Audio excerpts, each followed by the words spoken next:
दोस्तों, मैं हमेशा ही बोलती हूँ कि अपने आप से प्यार करना सीखो। जब आप अपने आप से प्यार करना सीख जाओगे, जब आप अपने आप से प्यार करोगे, अपनी रिस्पेक्ट करोगे, अपनी वैल्यू करोगे, तभी दुनिया आपकी वैल्यू करेगी, आपसे प्यार करेगी।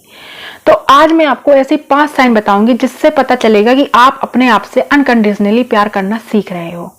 तो वो क्या है, चलिए जानते हैं। नंबर 1, पहले आपका फोकस रहता था कि आप किन किन के सर्कल में फिट हो रहे हो, आप सब में एडजस्ट हो पा रहे हो या नहीं, सब लोग आपसे खुश हो पा रहे हैं या नहीं, आपका फोकस ये रहता था। लेकिन अब आपका फोकस रहता है कि आपकी एनर्जी के लिए कौन कौन ठीक है, आप उन्हीं को अपने सर्कल में फिट करना चाहते हो, नहीं तो आप अकेला रहना पसंद करते हो।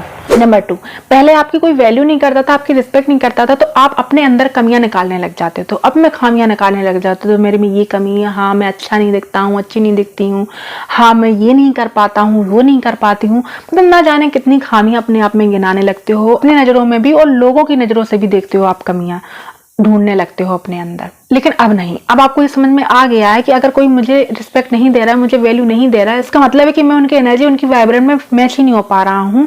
मेरी चीजें अलग हैं, उनकी चीजें अलग है, उनकी सोच अलग है, आपकी सोच अलग है, उनका नजरिया अलग है, आपका नजरिया अलग है, वो एक अलग पर्सन है, उनका एक्सपीरियंस अलग है, आपका एक्सपीरियंस अलग है। इसकी वजह से वो इंसान हमें पसंद नहीं कर रहा है, वो इंसान हमें वैल्यू नहीं दे रहा है या हमें रिस्पेक्ट नहीं कर रहा है।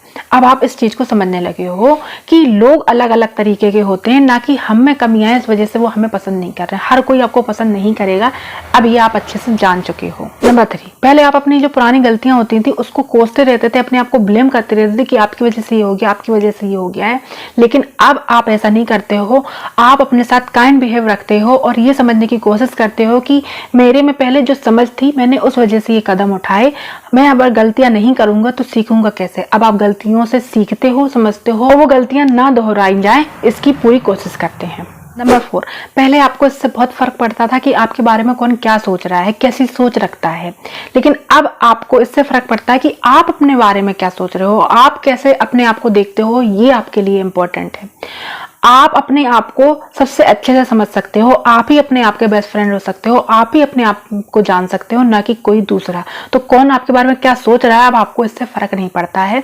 अब आपको अपने आप से फर्क पड़ता है कि हम अपने बारे में क्या सोच रहे हैं, मैं अपनी लाइफ के लिए क्या कर सकता हूँ, मैं अपने आप को कैसे देख रहा हूँ, देख रही हूँ। नंबर 5, पहले आप लोगों की नेगेटिविटी से अपने आप को नेगेटिव कर लेते थे, अपनी एनर्जी को नेगेटिव कर लेते थे, लेकिन अब आप उनको पर्सनली नहीं लेते हो। अब आपको उनके रिएक्शन से फर्क नहीं पड़ता है, क्योंकि अब आपको समझ में आ गया है कि उनके रिएक्शन उनकी ही इनसिक्योरिटी का रिफ्लेक्शन है।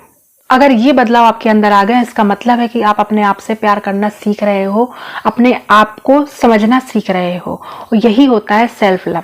इसी को कहते हैं सेल्फ लव। सेल्फ लव का मतलब ये नहीं होता है कि हम किसी और की, इंसान की जिंदगी को बर्बाद करें, खुद को खुश रखें। सेल्फ लव का मतलब होता है कि हमने चीजों को रिएक्ट करना छोड़ दिया, हमने लोगों को पर्सनली लेना छोड़ दिया है। अब हम अपने आप को समझ चुके हैं, अब हम अपने आप को खुश कैसे रख सकते हैं ये जान चुके हैं, अब हमें अपना ध्यान कैसे रखना है ये समझ चुके हैं। उम्मीद है वीडियो आपके लिए हेल्पफुल रही होगी। मिलते हैं अगली वीडियो में, तब तक के लिए खुश रहें, स्वस्थ रहें।